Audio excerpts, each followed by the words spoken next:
हर हर शंकर जय जय शंकर।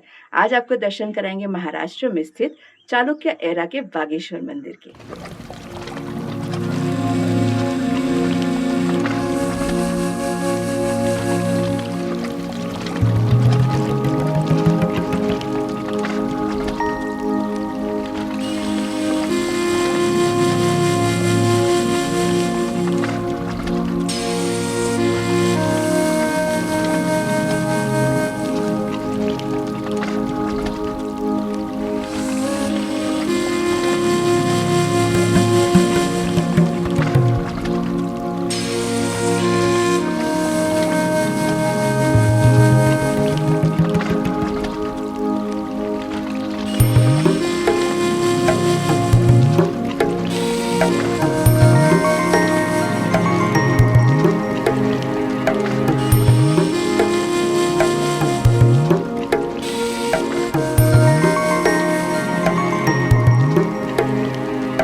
मंदिराची आख्यान आहे की कुणी घडवलं नाही, कुणी बसवलं नाही.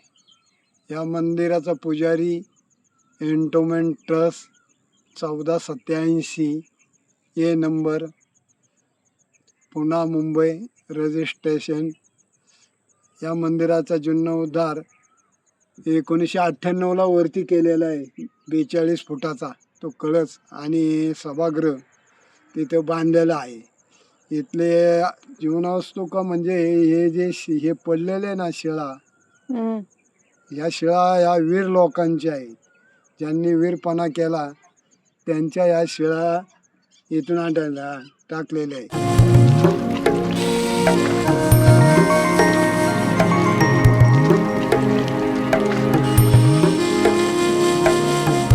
मंदिराचा शोध लावणारा तो पुजारी मनुष्यानी, तो एक गवारी मनुष्यानी गुराख्या येत होता.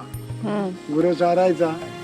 एक काळी मोरी गाय वाघजे डोंगरातून तिकडून चारून आणली की ते 1 वाजता पाण्यावर यायची. तर ती गाय इथे येऊन शनी दूध सोडायची.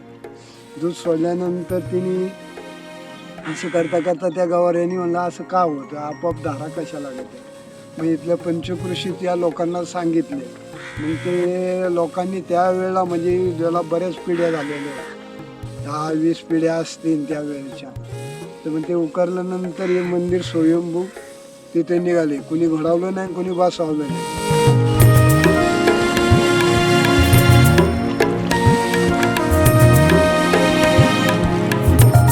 नाव काय दिलं? ह्या गावाचं नाव होतं पूर्वी मढी होतं. मडी होते ते इथं मडी पूर्वीची लांबून लांबून मडी यायची जळायची. त्याच्यानंतर हे देव निघाल्यानंतर ह्या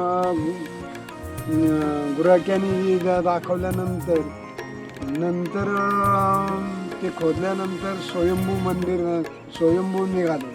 मग तिथं पूजा अर्चा करण्यासाठी सगळे लोक यायचे, पूजा अर्चा करायचे. आणि मग नंतर मग ह्या गावाचं नाव मडी होते ना, तर वाघेश्वर नाव ते पडलं. हे स्थापन झाल्यानंतर वाघेश्वर नाव स्थापन झालं. त्यानंतर ह्या मंदिराचे याच्या पाठीमागे एक तळे 38 गुंठ्याचं. त्या 38 गुंठ्यामध्ये सकाळी कमळे उगवायची, दिवस सूर्य उगवला की उगवायची, मावळला की मावळायची, असा नीतीनेम. ती कमळे मी इथं मंदिरामध्ये आणून शनी चढवायचो.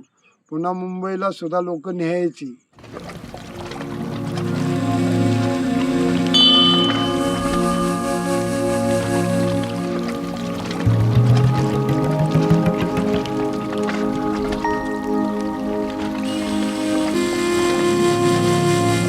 किती महिने पाणी आतमध्ये पाण्यात राहतात?